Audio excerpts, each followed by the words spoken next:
Hi everyone, I'm Asha, an Akashic Records reader, blogger, and podcaster. In this series, we will demystify the Akashic Records by bringing to you bite-sized contents on frequently asked questions relating to the Akashic Records. We will also explore topics relating to spirituality, as well as practical application, learnings, and reflections in the Akashic Records. My Akashic Masters are very excited to join us in this journey. We send much love, light, and blessings to all. Welcome to episode 57 of Case Study 15 of an Akashic Light reading and healing session with Miss M. On her first query, she asked, any past life connection between Miss M and Miss X? Miss M shared that her Akashic Masters said that she has a karmic connection with Miss X, which she would like to clarify during the session. On what is the contract between Miss M and Miss X, there is a friendship, but it is sort of tainted with a lot of doubt and confusion because of differing expectations for each other. You are looking for someone whom you can trust and support, like a soulmate ideal.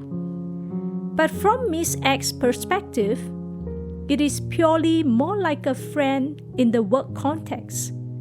She doesn't see, or not ready to see, anything more to it, for it may complicate matters, not just within, but probably around her as well. To you, it may look like a very simple and straightforward matter. Like means like, don't like means don't like. To her, it is not so straightforward. It is a pathway with a lot of crosses, junctions, what ifs, should nots. How is it going to pan out? What is it going to be like? Am I ready? Things that may cause a lot of doubt and confusion within her. On whether Miss M had a past life with Miss X and what was the experience, I saw an image of someone wearing a circus attire. Green color tight-fitting attire, looks like Joker in the card, with another person accompanying her. It looked like a Western country. You guys were somehow involved, and you were the guy. On what does it mean by involved? It looked like kind of a couple, but it is a bit weird. You were the guy in the Western suit with tie, looking very formal, neat and good. But she's looking somewhat weird in this circus attire, looking like a joker in a tight-fitting attire, like she's about to have a performance in a green color tight suit. It looked and felt like a mismatch to me, honestly. And there were others surrounding you guys. The sensing I'm getting is that the combination of both of you is somewhat sticking out like a sore thumb. On what the Masters wanted to convey through this image, there was a lot of fear and mistrust stemming from that past life experience, which unknowingly caused much trauma that rolled over to this life to take a very conservative outlook of relationships in general, and not to cross boundaries, especially when it comes to social hierarchy, gender status, whatnot. Because in that past life, what happened was that you guys were a total mismatch. Even though gender-wise it was aligned, like a guy and a girl. But in terms of conforming to societal expectations, it was not. You were in a business suit. You looked like probably someone who is more upper class, more well-to-do, more well-off. But she is looking like a clown, with this tight-fitting joker suit, like someone going for a circus performance. There was a huge mismatch. Therefore, there was a lot of fear and mistrust stemming from that past life, which brought that trauma to her in this life, that she should be very careful in terms of her beliefs, her expectations. She should be very conforming and conservative, because otherwise she might land into trouble. The masters advised to take this past experience in context. That helps us to see others in a more neutral and perhaps with time, even compassionate lenses. Because every one of us, our personality is shaped mainly through the past 3 lifetimes. So this was one crucial lifetime for her that shaped her in her outlook, especially where Miss X came from. That trauma stems from having this very imbalanced relationship, which made other people around her judge her for who she is, because she felt like she was at a lower, vulnerable end at that lifetime. Now it is a bit different, but the trauma remains. On what is Miss X's purpose to you in your life? It is simply to have patience and compassion for her. Patience that she needs time to slowly work through her issues in life, and somewhat gaining maturity in her perspectives. She is very sensitive as a soul, partly due to trauma in this lifetime, which she has hidden and not really revealed to other people.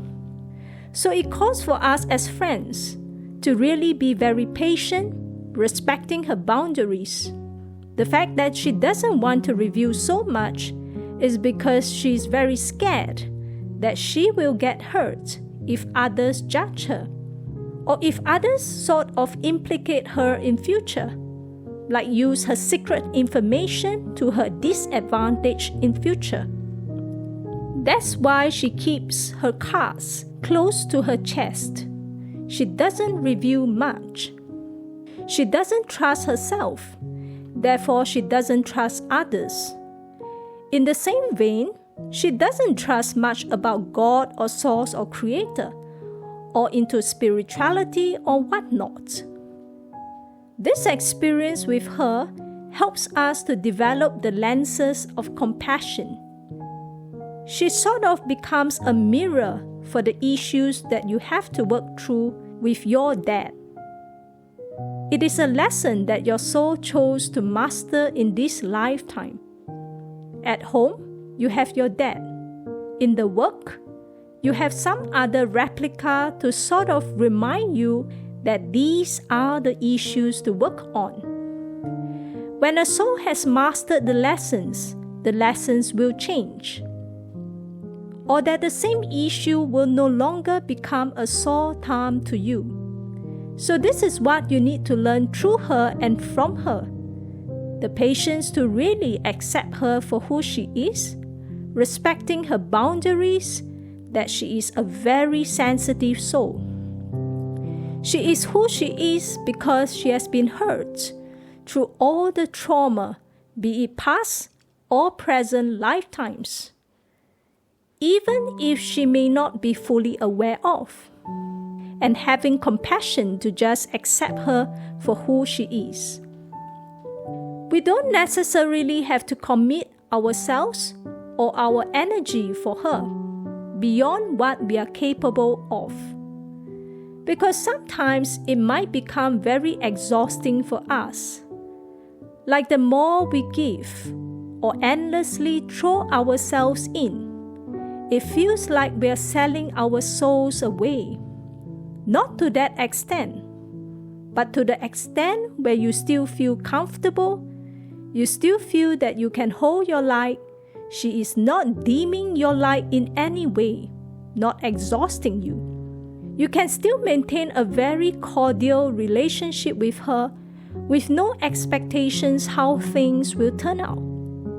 But in that process, for you to learn these lessons through her, by reminding yourself that every opportunity that you mingle with her or she triggers a little bit within you, that it is actually these lessons that are coming up: patience and compassion.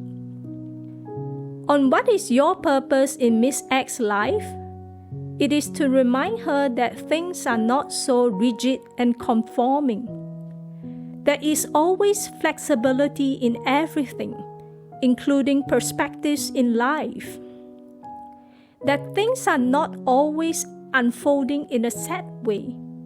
Like in the mind, the expectations are that a friend should fulfill criteria A to C, a partner should fulfill criteria A to Z. Therefore, eliminate all other options. Things do not have to be so rigid. We can just flexibly go, test things out, and see how things unfold. Miss M clarified if the entire contract between them is a friendship and there's no relationship related, right? To which the master said it is a choice between two persons. Therefore, it is not something that they mandate. So we see everything in context. Now it started off as a friendship with a choice between two persons how things will unfold. But we have to take into account that things might seem difficult or seemingly impossible to continue. And that is because of the expectations and baggage that each of us hold in a relationship. Not just her, but also you. So it is a mutual thing. Until we work through and release our baggage, we will end up finding that not just her, but any person that we get close to, they become triggering. Because they trigger the old wounds within us. It doesn't matter how this relationship will pan out. The reminder of focus is on the baggage within the self. To continuously work on clearing of your own baggage. Because when you clear your baggage, you uplift yourself to a higher space. And you don't keep attracting the same or similar people, situations, or vicious cycles that come to your life. Like very unreciprocated or one-sided kind of feeling everywhere. It is a reminder to enhance self-love. Sometimes we think of self-love on a very mental level. Like I need to love myself, I need to love myself. But really going deep into all four bodies. How I can really love myself? Taking practical actions and really prioritizing the self. So it takes time to work through. Miss M said that this episode reminded her of her past relationship with her twin flame. Miss M asked if she has learned her lessons in her past relationship or this is another set of lessons. To which the master shared that this is a similar set of lessons. She is mirroring the core wounds of abandonment within you since childhood. When our parents don't shelter us properly, give us that kind of love, proper attention and beliefs inculcated in us since young, it is very easy for us to generate all these wounds. This lack of love for ourselves and self-doubt. Am I worthy of someone to love us? The issue that you have to work through, that self-love, stems from the core wounds of abandonment from childhood. Diving more deeply, it is inner child wounds that you need to work on right now. On what should you do to release all this or feel in a better space right now? Do not judge her for what she should be. Sometimes we have a lot of expectations that as a friend, when I show A, you should reciprocate B. When I show C, you should reciprocate D. Don't judge her for not keeping up to the standards, ideals, and expectations of how a mutual friendship should be. When we see a person in context, individualized, unique, and catered to their needs, like looking at them with their baggage, past lives, and trauma, they are a unique person in our eyes. We can't compare them with anybody else or with our past hurtful relationships and all. They are just uniquely them. We appreciate them as uniquely them without amplifying anything onto them.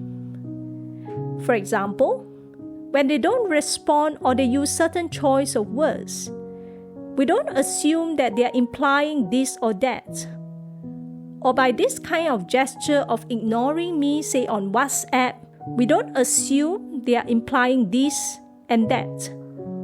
Not reading more to it than it should be. The truth is very simple. Like every other person, she is a hurt child of God. She has her trauma and baggage. Now that we have appreciated the context, we can focus on not imposing more expectations on her and working on creating a good space for myself. Because when I am in a good space, having the awareness of my baggage and working on my baggage, I believe that the universe will then attract me to good people, good opportunities, or even to a more reciprocal relationship. If the person ultimately has a soul contract with you to develop further, and you have worked on yourself at a deeper level, you will find that the relationships that you enter into, even if it is a pure friendship, it becomes so blissful or more neutral, less tug of war or less confrontational, or less of feeling like I am always putting in so much of myself, but I am not getting anything out of them, or nobody seems to appreciate me. Because all this, if we zoom down, it is our core wounds of abandonment calling out for us to heal and work on them. So this lady is reflecting to you what you need to work on within yourself right now. Would masters want me to respect her as a working relationship only? To which the master said, work on yourself first to release the core wounds of abandonment. It will then open your veils up to see what suits you. You have a lot of choices and options in terms of the relationships with people. Each relationship is a choice between people. Miss M shared that she doesn't see anything. To which the master said it is the core wound of abandonment you need to work on, because it is a veil in front of you that makes you feel worthless and undeserving of love. That's why we feel as if nobody is out there. But that's because we are seeing through a limited vision, like those horses wearing blinkers. When we work on core wounds of abandonment and release it, we are also releasing the veil that covers us. We allow ourselves to see all the choices and opportunities around us as it is. That's when we can make a more comprehensive decision. Not just with this lady, but with anybody else out there. Right now, because of all these abandonment wounds, we see through blinkers, we can only see a few. And because we are so guarded, even the few that we attract are one-sided. Even if there might be other options, we might dismiss it, or we don't even have them in our awareness. Or deep down, we may think that things may be too good to be true. On the second query, Ms. M asked, any tips to work on abandonment issues or inner child issues? First, the Masters asked me to share my story, to locate in your own consciousness an inner child of a certain age in this lifetime when you were hurt very badly. It doesn't have to be very precise that was the one and only inner child, but that was an experience in this lifetime. Whenever someone asks you, have you had any experiences as a child where you were hurt very badly?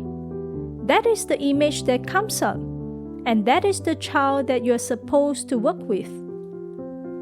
How we can work with our inner child wounds? When we settle into meditation, we can open our Akashic records and call upon our masters, archangels, angels, and pure light beings to surround us for the meditation. Then we set the intention that we'll connect with my inner child of the age of XX years old right now as I meditate. As you meditate, you close your eyes, slowly settle in, count yourself down from 10 to 1. You can imagine that you are diving deeply through a staircase into the basement of your heart space, opening the layers in your heart. As you go in deeper, you get into a very, very dark space where you have abandoned it. When you reach 1, you reach the basement of that dark space. You look around and find that child of XX years old that you have set your intention to connect with. That child will be there. So you just need to locate the child, hold her in your hands, and give her a hug. You can say all you want to say to her. I'm finally here with you. I want to connect with you. I will not leave you behind from now on. You are here with me. I will keep you safe and protected. Whatever your words may be, there is no perfect language and it is fine. We are talking to ourselves, a hurt part of ourselves that was left behind. Then we hold on to the child. You can hold on to her hands or put her in front of your chest and hug her. Take a look at her from top down. Look at how she looks, her hair, attire, feet, whatever that you can make sense of. Sometimes you may feel the tinge of sadness and awe, and then you tell her all the words that you ever want someone to tell you about. You can also listen to all that she has to share with you. It is so powerful. I love you. You are loved. You are worthy. You are divine. You are the apple of my eye, my one and only one. I promise to love, support, and protect you for so long as you need me. You are love. You are light. You are divine. I will not allow anyone to bully you from now on. Every morning, do this. After you have spent a few minutes bonding with her, you feel good. Then you put her back in your heart space. You tell her that you will come back to find and connect with her again. So every day you promise to connect with her at least once a day, be it morning or night. Ideally, to get out of meditation, you count yourself upwards from 1 to 10 to slowly come back. Over time, you will find that the feeling is not so intense anymore, or you will be able to have a special bond with this child. Every night, you can also connect with her. You just go in again, and then when you see her again, hug her. You can imagine that you are an angel and you have your wings. So your wings will cover her, and then you will hug her, and you tell her all the things that she needs to know. After a while, it gets very fast, but the effect is still there. You tell her all the things, put her back in your heart space, and then after that, open up your wings, come up again. And you know she's there with you. Over time, what I experienced is that the first time I went in, it was so traumatic. I didn't even know that it was so hurtful. I felt the full effects of how she felt back then. But after a few times, things got better and lighter. When you clear up the core wounds of abandonment in your heart space, it opens up a new pathway or perspective somehow, and also feel more joyful. So I encourage you to try this method with your child. But you must be patient and keep up to your promise. That's the minimum thing that you can ever do for yourself. So when you say bond daily, do it daily. On the third query, any advice for Miss M and her family, as her father had a stroke, finances are quite tight, and she's also juggling with her studies. The master shared to continue to keep up with the side income, be it a part-time work or full-time work, and things will work out well for you. Not to over-worry or overthink about the situation. Take it one step at a time. Because things become very complicated when we add in our beliefs and predictions about the future, the expectations about the future. Right now, I can't save up for the future and the medical expenses that may potentially cost XX dollars. So that causes a lot of worry within us. We need to release that belief, expectation, and worry that things will worsen. It is not turning a blind eye to this baggage, but really taking things one step at a time, being in the present space and moment to know that right now, this is the amount. This month, this is the amount. Or the next 3 months, this will be the expected amount. I have this side income. My expenses and commitments are schooling and all, bank loan, etc. needed or not, or how much whatever expenses.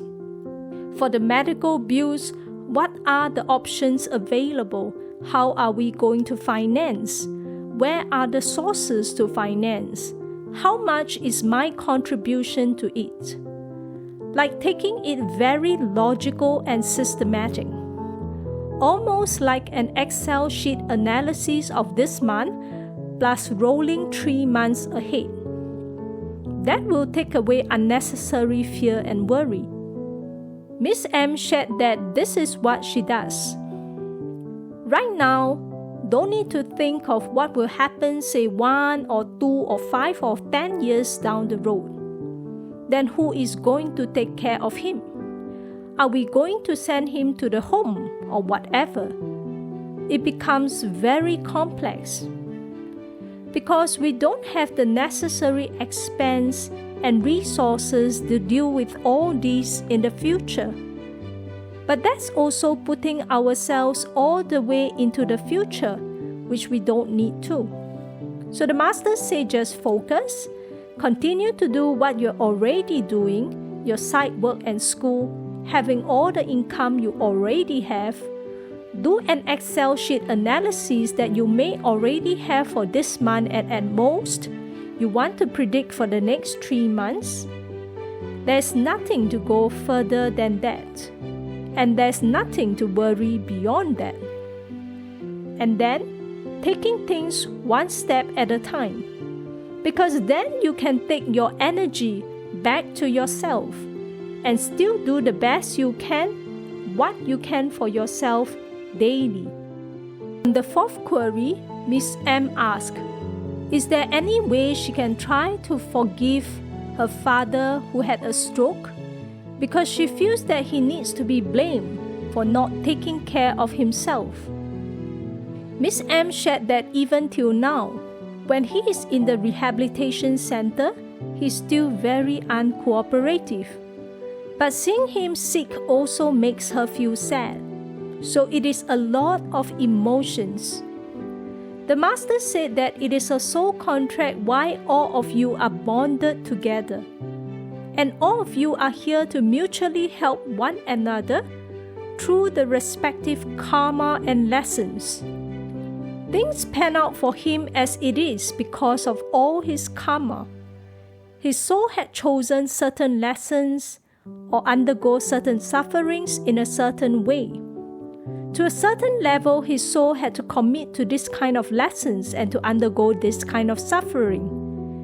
And a stroke actually to a person may not be a bad thing, because it forces him to slow down and settle to himself, or even to look within himself. Things that maybe he didn't used to look at, or he dislikes looking at, now he is forced to look at, because he has no other choice. He has to be with himself, with his body, whether he likes it or not. And then to process through the suffering and the reflections. What he has done in this present life, how he could have done it better, the regrets, any improvements. Of course, it wouldn't come as straightforward or as expedited or accelerated as we might hope him to be. But that's also because we are projecting our expectations onto him. Things will unfold for him at the most divine timing, perfect for him. But right now, it may not be the worst thing or even a bad thing for him to have a stroke. Miss M shared that while it may not be bad for him, it is bad for them financially. Financially, the Master said, take things one step at a time. Remember that for all souls, there is this higher and more noble plan that everyone has, to come together to help each other. That's what soul families are for. They're so generous with each other that when the soul is ready to be reborn, they actually have this implied contract that I will portray this side of me, or I will trigger this side of you, so that you can learn and master this lesson and go back to source. This is the kind of love that soul families have for one another. They are not always the most fulfilling and positive relationships. Sometimes they can be the most triggering. Sometimes it is good to take a step back and see the higher lessons for everybody involved. At the higher part of ourself, our higher selves, we have a contract, and we so love each other that we are willing to sacrifice ourselves as objects for karmic lessons to play out. Not everybody has that kind of openness to invite us in, to have us in this lifetime, and to allow that trigger to play out and to trigger each other throughout the whole life, so that each of us can master certain lessons. But ultimately, we need to know that this is not the true us. All these denser emotions are here, so that we can play out the karma, we can play out the things that we ought to learn from each other, so that we can go back to source. Ultimately, each of us, no matter how dim it is, we are light. We have the divine spark within us. It is just a matter of how bright or dark or dormant it is. Miss M said that it is like the masters are telling her that she is already doing her best, so continue doing her best in that way. The reason why the masters wanted me to say so much is because it will help you develop the compassionate lenses. When you take time to retune into this recording, it will help sometimes when we feel very triggered, like there's nothing to be compassionate about. I can't see anything nice about him. it will start to sow some seeds within you to think about it from a different angle. On the fifth query, Miss M asked, why is dating so difficult for her? Does Masters have anything to share with her other than healing the inner child wounds? Miss M shared that while the Master said that she has a lot of choices, she can't seem to see anything. She always feels that when it comes to dating, it is very difficult for her. Everyone says that she's very nice, but whenever she likes someone, she gets very scared and nervous. It is not calm at all. She doesn't know what causes it. The Masters reiterated that it is always the core wound of abandonment flaring up. When you see someone, it springs up the fear of rejection. For example, if you don't expect anything more to the relationship, you know that it is just a very cordial hi-bye or whatever, not going to develop any further, then it puts less stress on you. So the people get to see and feel the nice and kind vibes, and they generally like you. Therefore, they have all kinds of comments like you are deserving, you attract a lot of love, you will have a lot of suitors, you're so kind, and you have a good personality. But they don't know that, for example, when you have certain expectations, like this person looks like a good fit, maybe we can try things out, maybe we can develop further. That is when inside of you, you get into this zone of discomfort. Because you have this core wound of abandonment in childhood days. Then it triggers that unworthiness, that feeling of rejection. Like if I approach this person, will this person reject me outright? What if this person doesn't like me? What if I ask, then this person says no? What if? So we end up coming up with a whole list of worst-case scenarios that will happen. Then the more our mind projects through all these, the more fear it causes us. So it actually leaves us feeling stuck and even help us eliminate options on our own without developing it further. Miss M clarified if it is really to work through the issues of abandonment. Correct. Do it daily for at least 30 days. It is not that you will stop after that, but more of to reassess if you want to continue to work with this child or some other child within you. Sometimes people think that there's only one inner child, but there can be a lot in this lifetime. For example, when we say, think of an experience in your childhood where you have been deeply hurt. Sometimes it can be one. Then after that, you have 2 more images.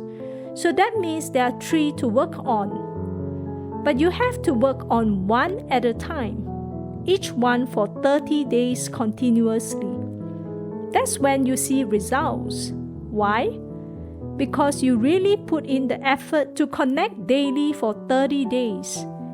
And you really feel her and all her emotions for 30 days. After that, you can journal the before and after. You can have the before, how you generally feel. You already will roughly know. Then each time you go in, you don't necessarily have to journal if it is too much of an effort. But say after 1 week, after 7 days of bonding with her, how do you feel? After 14 days, 28 days, and finally 30 days, you can do such things to investigate the progress. As you work within yourself, you open up the pathways around you. Then you stop seeing people from the eyes of abandonment or potential rejection. You see them all as possibilities. Everything is an option for you. Everything is possible. The universe has your back. You are so loved that the universe will send you the right people and the right relationships everywhere. It is just so much that you don't know where to start choosing from. It is like you have plenty of options. Instead of holding on to the wound of abandonment and feeling like there's just this one person dropped from the sky, but even this one dropped from the sky looking through my veils, all I can see is one-sided. And then I put in so much, but this person doesn't seem to appreciate. Instead, I feel like I'm always giving, and there's no end in sight. That's actually a reminder. Let's get back to ourselves and settle ourselves energetically. Then we will open up the space, be it with this person or other persons, to feel like we have a lot of opportunities, not just in relationships, but almost everything in life.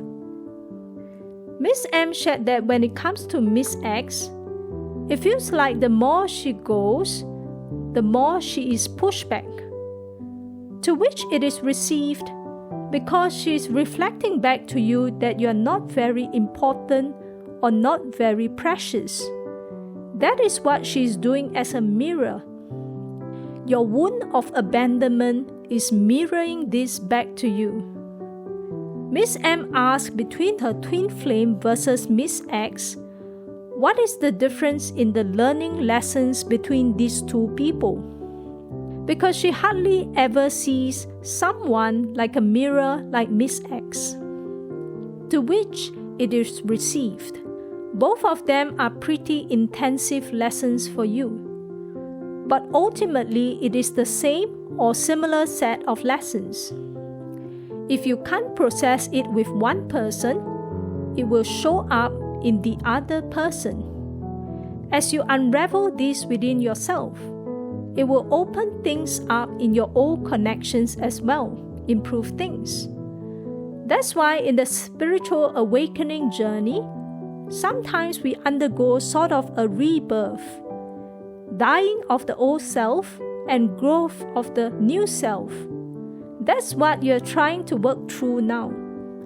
As you work through yourself, your inner child, you are effectively making peace with, reconciling and resolving this very hurt part of you. And then you birth a new self from there.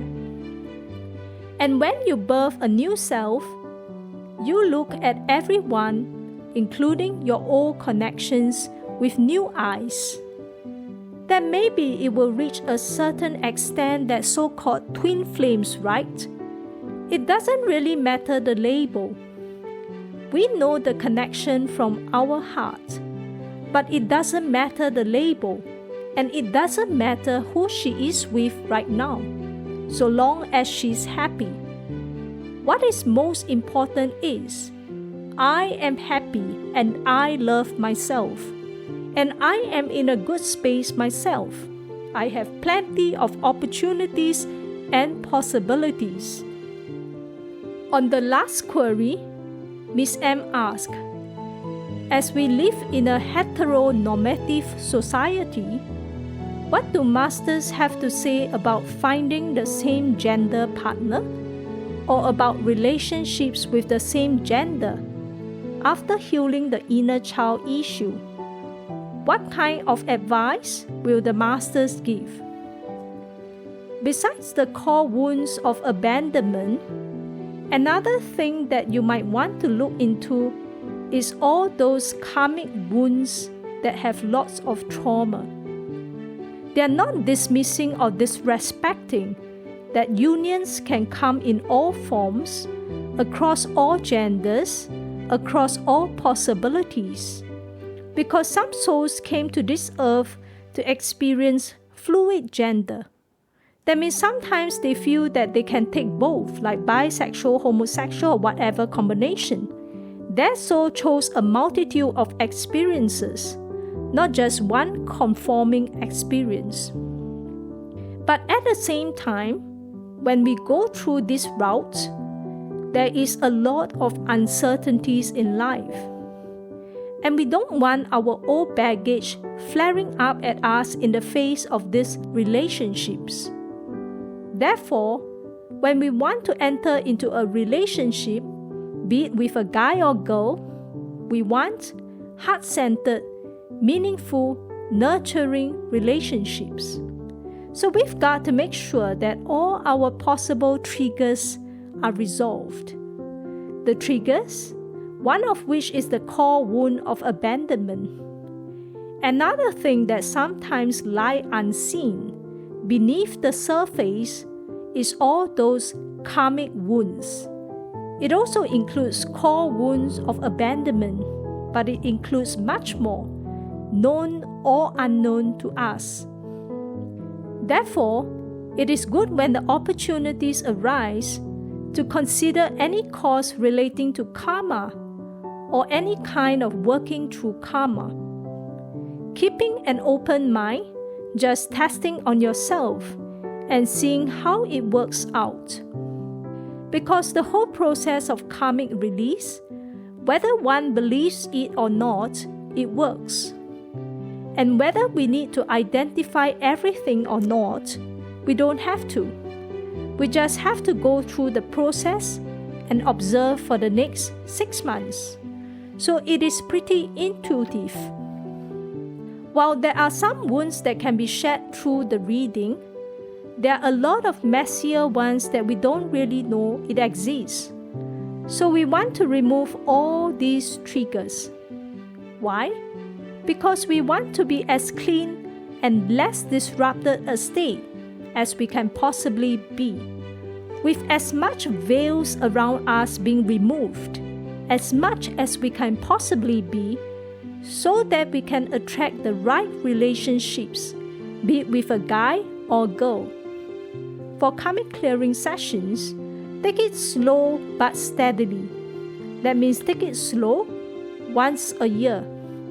Steadily doesn't mean stopping after 1 year. Continue the next year. There can be a lot of permutations. Try whatever that suits you. That will be really good for you. Next, we move on to the healing segment. Miss M wanted to focus on healing her inner child, working through the abandonment wounds. We went through a guided meditation on inner child healing with the intent to connect to the inner child that Miss M wanted to work with first.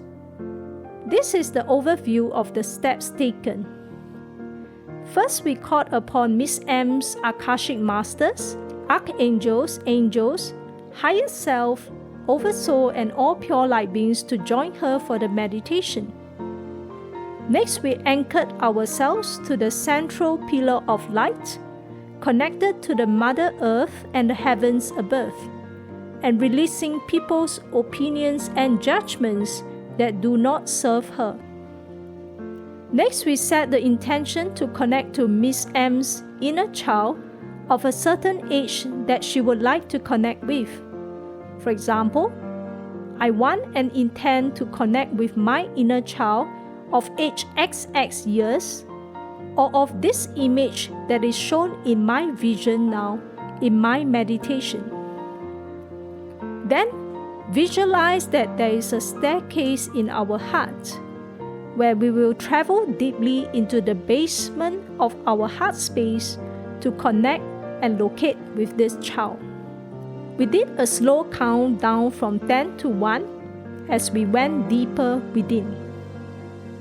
Next, we located the inner child at the basement of the heart space, and Miss M gave her a warm embrace.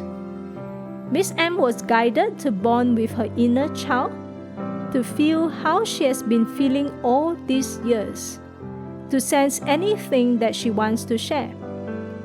We can ask questions such as, "What can I do to help you heal, my child? How would you like me to connect with you daily? What words would you like me to share with you right now?" Miss M also took some time to speak to her inner child. The Masters also send healing to release all these fears of abandonment, rejection, unworthiness, inferiority complex, lack, scarcity, or other dense energies and emotions, known or unknown to her, to be released.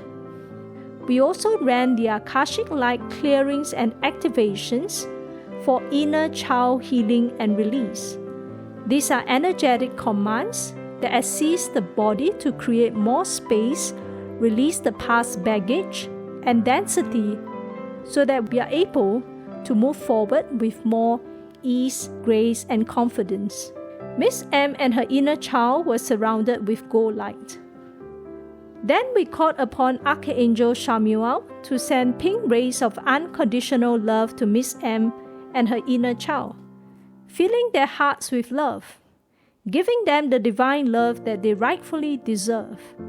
We also called upon Archangel Michael to create a blue shield of light surrounding Miss M and her inner child, to cut away all cords, projections, energy imprints, karmic imprints extended by others onto both of them that are not good for them to keep or not aligned to the highest good. We requested for the Masters to send healing and releasing to any bleed-through lifetimes that are projected onto them relating to the core wounds of abandonment. Next, we called upon the violet flame to run through the chakras, 4 bodies, and orifice of Miss M and her inner child thoroughly 3 times, to burn away all remnants of all cords, to transmute all fears, worries, abandonment, rejection, lower dense energies and emotions not aligned to her highest good, known or unknown to her. We called upon the gold light of the divine to patch all holes and tears in the auric field and encapsulate their entire being with gold light. Miss M then said the promise to connect with her inner child for 30 days. We slowly counted our way upwards from 1 to 10 back into awareness. Miss M also shared her testimonial and experience for this session. This is my second reading with CF, and she is at her usual best self, warm and sincere. The reading provided me with some clarity and also reaffirmed my intuition about certain things pertaining to the subject that I was inquiring. Overall, booking a reading with CF has always been a pleasure, and she's accommodating to our schedules. I could get my reading fairly quickly booked within 2 weeks. She has also shared with me tips about how to heal my inner child, and even after the reading, I could consult her about Akashic Records related topics, and she's always open to share more with me. Lastly, we'd like to extend our deepest thanks and appreciation to Miss M for allowing us to share her story as well as the details of her Akashic Record session for everybody. Thank you for tuning in to this podcast. If you would like to read about my dialogues and reflections with the Akashic Masters, you can visit my free blog at asha-akashicrecords.com. Till next time, take care.